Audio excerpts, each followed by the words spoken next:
জারের মধ্যে কড়াইশুঁটিটা ঢেলে দেব। এবার এটা ভালো করে মিক্স করে নেব। নমস্কার বন্ধুরা, আমি অনিন্দিতা, আপনাদের সকলকে স্বাগত জানাচ্ছি। কড়াইশুঁটি দিয়ে কচুরি, পুরি কিংবা পরোটা তো অনেক খেয়েছেন। আজকের আমি কড়াইশুঁটি দিয়ে একদম ইউনিক স্বাদের একটা রেসিপি শেয়ার করব। তার জন্য এখানে দেখুন 1 কাপ পরিমাণে কড়াইশুঁটি নিয়েছি, আর এখানে দেখুন 1/3 কাপ পরিমাণে বেসনটা নিয়েছি। বেসনটা এখানে কিন্তু আমি বাইন্ডিংয়ের জন্য ব্যবহার করব। এখানে একটা মিক্সিং জার নিয়েছি, জারের মধ্যে কড়াইশুঁটিটা ঢেলে দেব। এবার এই বোলের মধ্যে 2টো কাঁচা লঙ্কা দিয়ে দেবো ঝালের জন্য, দিয়ে দেবো 2 টুকরো আদা। এর মধ্যে সামান্য জল দিয়ে ছিবড়া ছিবড়া থাকবে সেই মতো একটা পেস্ট বানিয়ে নেব। আর বন্ধুরা, এখানে আমার প্রয়োজন মতো কড়াইশুঁটি নিয়েছি, আপনারা কম বেশি করে নিতে পারেন। এখানে আরও একটা বোল নিয়েছি, বোলের মধ্যে বেসনটা ঢেলে দেব। এবারে এর মধ্যে কিছুটা জল দিয়ে মোটা করে একটা ব্যাটার বানিয়ে নেব, খুব বেশি কিন্তু পাতলা করব না। এর মধ্যে দিয়ে দেবো সামান্য পরিমাণে হলুদের গুঁড়ো, সামান্য জিরের গুঁড়ো, দিয়ে দেবো পরিমাণ মতো লবণ। এবার এটা ভালো করে মিক্স করে নেব। বেসনের মিশ্রণটা রেডি হয়ে গেছে, এবার এটা আমি সাইড করে দেব, এতে বেসনটা কিন্তু বেশ সুন্দরভাবে সেট হয়ে যাবে। এদিকে একটা পাত্র নিয়েছি, আর এখানে কড়াইশুঁটির পেস্ট কিন্তু আমার রেডি হয়ে গেছে, একটা পাত্রের মধ্যে ঢেলে নিলাম। আর বন্ধুরা, এখন দেখুন কড়াইশুঁটির পেস্টটা কিন্তু আমি ছিবড়া ছিবড়া মতো রেডি করেছি, আর এইভাবে রেডি করে নিতে হবে, তবে কিন্তু রেসিপিটা পারফেক্টভাবে তৈরি হবে। আবারও মিক্সিং বোল নিয়েছে, এবারে এর মধ্যে দিয়ে দেবো টমেটো। আর বন্ধুরা, আজকের কড়াইশুঁটির এই রেসিপিটা কিন্তু আমি একটু নিরামিষভাবেই বানাবো। এখানে দেখুন একটা বড় সাইজের টমেটো দিয়েছি, যাতে গ্রেভিটা একটুখানি ঘন ঘনভাবে রেডি হয়। আর এখানে দেখুন 4টে শুকনো লঙ্কা দিয়েছি ঝালের জন্য, আর দিয়েছি 4টে কাঁচা লঙ্কা। রেসিপিটা যাতে একটু রিচনেস আসে আর একটু গ্রেভিটা ঘন হয়, তার জন্য এখানে দেখুন 5টা আমি আমন্ড ব্যবহার করলাম। আর এখানে দেখুন আদার টুকরো দিয়ে দেব। এর মধ্যে সামান্য জল দিয়ে একটা পেস্ট বানিয়ে নেব। আপনারা যতটা কড়াইশুঁটির রেসিপি বানাবেন সেই মতো কিন্তু মশলাটা বানিয়ে নিতে হবে। এখানে কড়া গরম করে নিয়েছি, 1 চামচ পরিমাণে সরিষার তেল দিয়ে দিলাম। আজকে পুরো রান্নাটা আমি সরিষার তেল দিয়ে বানাবো। তেলটা গরম হয়ে গেছে, এবার এর মধ্যে সামান্য হিং দিয়ে দেব। হিংটা দিয়ে ভালো করে ফোড়ন করে নেব। যেহেতু নিরামিষ রেসিপি, সামান্য হিং দিলে কিন্তু গন্ধটা খুবই ভালো আসে। এবারে এর মধ্যে দিয়ে দেব কড়াইশুঁটির পেস্ট, একটু নাড়াচাড়া করে নেব। কড়াইশুঁটির যে একটা কাঁচা গন্ধ আছে না, ওটা চলে যাবে।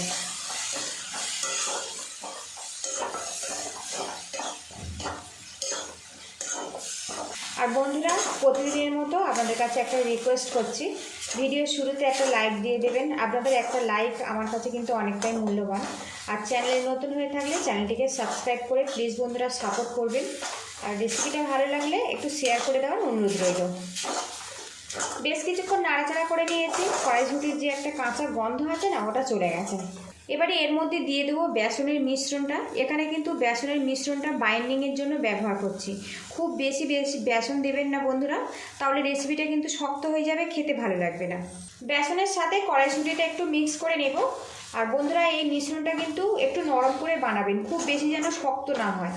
আর বন্ধুরা, এখানে কিন্তু আমি কোনো রকম চিনি ব্যবহার করলাম না, কড়াইশুঁটি যেহেতু মিষ্টি, আপনারা চাইলে কিন্তু চিনি ব্যবহার করতে পারেন। গ্যাস রেটটা একটু মিডিয়ামে রাখবো, রেখে একটা ডো বানিয়ে নেব। এদিকে দেখুন বন্ধুরা, কড়াইশুঁটির মিশ্রণটা কিন্তু রেডি হয়ে গেছে, এখন কিন্তু কড়া থেকে ছেড়ে ছেড়ে আসছে, এইভাবে কিন্তু রেডি করে নিতে হবে। গ্যাস রেটটা আমি বন্ধ করে দিয়েছি। এবার এই মিশ্রণটা নামিয়ে ঠান্ডা করে তারপরে আপনাদের সঙ্গে দেখা করছি। এদিকে কড়াইশুঁটির মিশ্রণটা কিন্তু বেশ ঠান্ডা হয়ে গেছে, হাতে সামান্য সাদা তেল লাগিয়ে নিয়েছি, একটু হাত দিয়ে ম্যাশ করে নেব। এবার এখান থেকে কিছুটা মিশ্রণ নিয়ে নেব, আর এইভাবে মুইটার শেপ দিয়ে দেব। আপনারা যেমন ইচ্ছে শেপ দিয়ে বানাতে পারেন। আর হ্যাঁ বন্ধুরা, আজকের আমি কড়াইশুঁটির মুইঠার রেসিপি আপনাদের সাথে শেয়ার করছি। এইরকম সাইজে ছোট ছোট করে মুইঠার শেপ দিয়ে বানিয়ে নেব। তো দেখুন লুকিংটা দেখুন কি সুন্দরভাবে রেডি হয়েছে। আরও কিছুটা মিশ্রণ নিয়েছি, এইভাবে শেপ দিয়ে দেব। অল্প কড়াইশুঁটি হলে কিন্তু বেশ কিছুটা মুইঠা রেডি হয়ে যায়। এইভাবে সবগুলো মুইঠা রেডি করে তারপরে আপনাদের সঙ্গে দেখা করছি। সবগুলো মুইঠা আমার রেডি হয়ে গেছে। আর বন্ধুরা, এখন লুকিংটা দেখুন কত সুন্দরভাবে এটা রেডি হয়েছে। দেখুন কড়াটা আবারও গরম করে নিয়েছি, এর মধ্যে দিয়ে দেবো সরিষার তেল। তেলটা ভালো করে গরম করে নেব। এবার এই তেলের মধ্যে মুইঠাগুলো দিয়ে একটু ফ্রাই করে নেব। মুইঠাগুলো উল্টে দেব।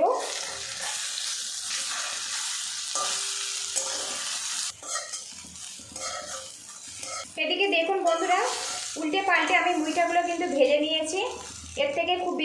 ভাজবো না, তাহলে এর যে সবুজ রঙটা নষ্ট হয়ে যাবে। এবারে এই মুইঠাগুলো আমি তুলে নেব। আর এইরকম আমি হালকা করে ভেজেছি দেখুন।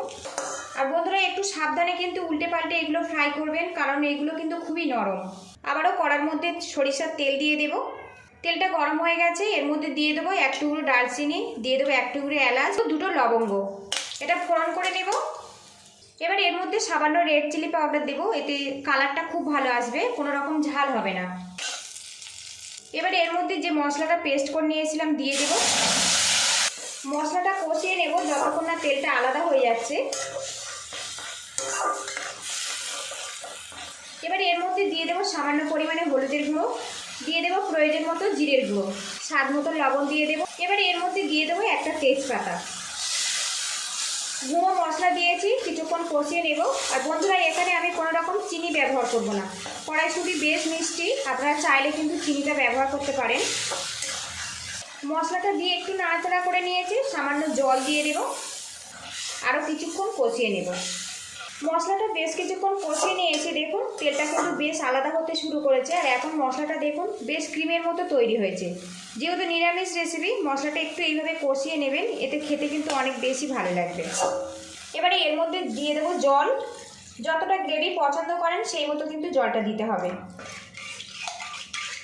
তো বন্ধুরা সামান্য লবণ কম মনে হচ্ছে, তো সামান্য লবণ অ্যাড করে দিলাম।